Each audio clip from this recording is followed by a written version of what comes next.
सीतारामचंद्राभ्याम नमः। श्रीमद् वाल्मीकि रामायण अयोध्या कांड 96वां सर्ग। वन जंतुओं के भागने के कारण जानने के लिए श्री राम की आज्ञा से लक्ष्मण का शाल वृक्ष पर चढ़कर भरत की सेना को देखना और उनके प्रति अपना रोषपूर्ण उद्गार प्रकट करना।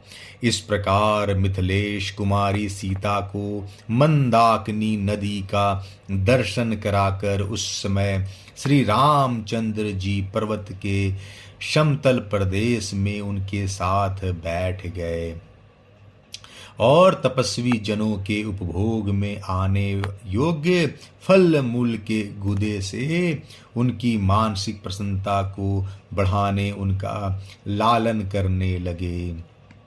धर्मात्मा रघुनंदन सीता जी के साथ इस प्रकार बातें कह रहे थे। प्रिय, यह फल परम पवित्र है, यह बहुत स्वादिष्ट है तथा इस कंद को अच्छी तरह आग पर सेका गया है।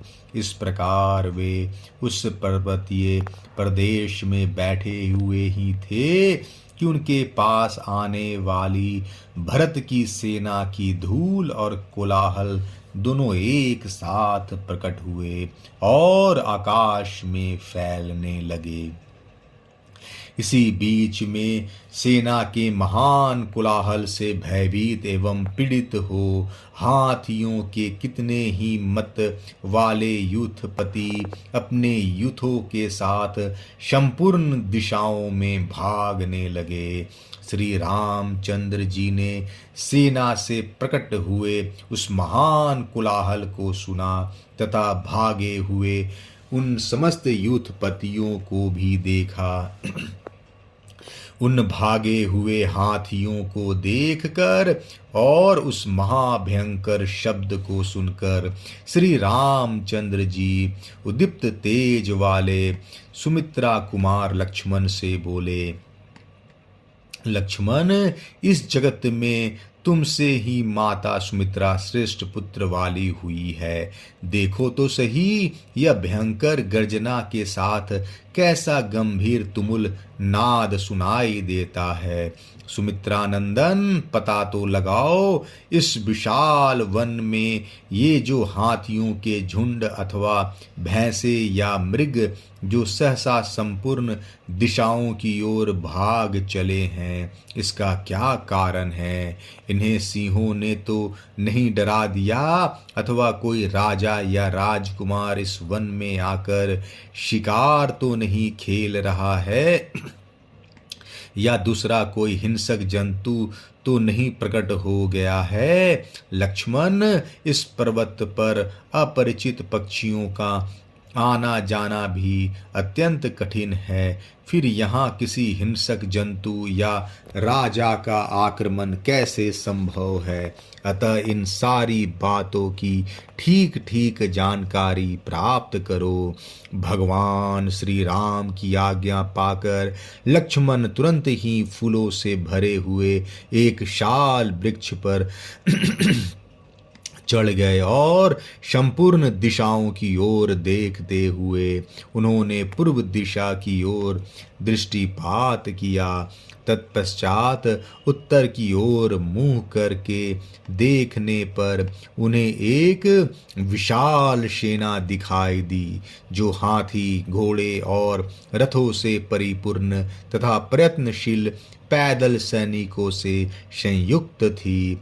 घोड़ों और रथों से भरी हुई तथा रथ की ध्वजा से विभूषित उस सेना की सूचना उन्होंने श्री रामचंद्र जी को दी और यह बात कही, आरे अब आप आग बुझा दे, अन्यथा धुआं देखकर यह सेना यहीं चली आएगी। देवी सीता गुफा में जा बैठे, आप अपने धनुष पर प्रत्यंचा चढ़ा लें और बाण तथा कवच धारण कर ले। यह सुनकर पुरुष श्री राम ने लक्ष्मण से कहा, प्रिय सुमित्रा कुमार, अच्छी तरह देखो तो सही, तुम्हारी समझ में यह किसकी सेना हो सकती है। श्री राम के ऐसा कहने पर लक्ष्मण रोष से प्रज्वलित हुए अग्नि देव की भांति उस सेना की ओर इस तरह देखने लगे मानो उसे जलाकर भस्म कर देना चाहते हों, और इस प्रकार बोले, भैया निश्चय ही यह कैकेयी का पुत्र भरत है, जो अयोध्या में अभिषिक्त होकर अपने राज्य को निष्कंटक बनाने की इच्छा से हम दोनों को मार डालने के लिए यहाँ आ रहा है। सामने की ओर यह जो बहुत बड़ा शोभा संपन्न वृक्ष दिखाई देता है, उसके समीप जो रथ है उस पर उज्ज्वल तने से युक्त कोबिदार वृक्ष से चिन्हित ध्वजा शोभा पा रहा है।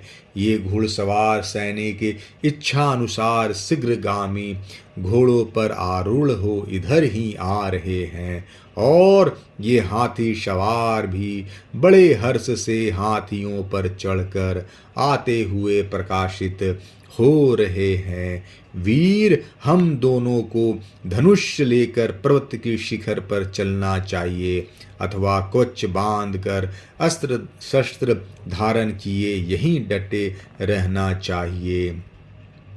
रघुनंदन, आज यह कोविदार के चिन्ह से युक्त ध्वज वाला रथ रणभूमि में हम दोनों के अधिकार में आ जाएगा, और आज मैं अपनी इच्छा के अनुसार उस भरत को भी सामने देखूंगा कि जिसके कारण आपको, सीता को और मुझे भी महान संकट का सामना करना पड़ा है, तथा जिसके कारण आप अपने सनातन राज अधिकार से वंचित किए गए हैं।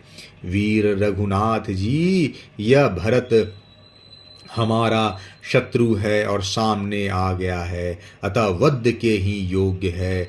भरत का वध करने में मुझे कोई दोष नहीं दिखाई देता।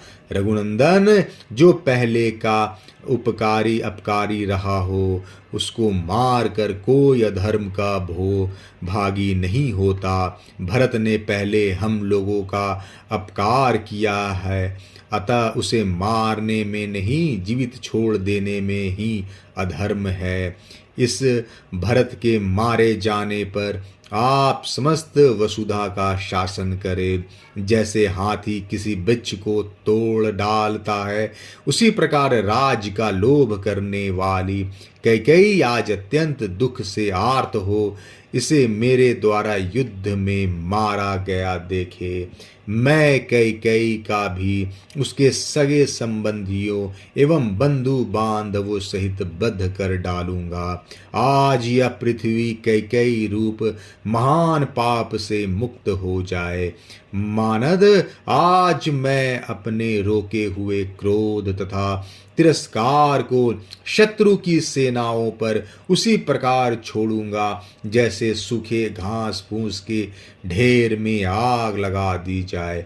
अपने तीखे बाणों से शत्रुओं के शरीर के टुकड़े टुकड़े करके मैं अभी चित्रकूट के इस वन को रक्त से सींच दूंगा। मेरे बाणों से विदीर्ण हुए हृदय वाले हाथियों और घोड़ों को तथा मेरे हाथ से मारे गए मनुष्यों को भी गिदड़ आदि मांस भक्षी जंतु इधर उधर घसीटे। इस महान वन में सेना सहित भरत का वध करके मैं धनुष और बाण के ऋण से उऋण हो जाऊंगा, इसमें संशय नहीं है। अयोध्या कांड 96वां सर्ग समाप्त। जय श्री राम।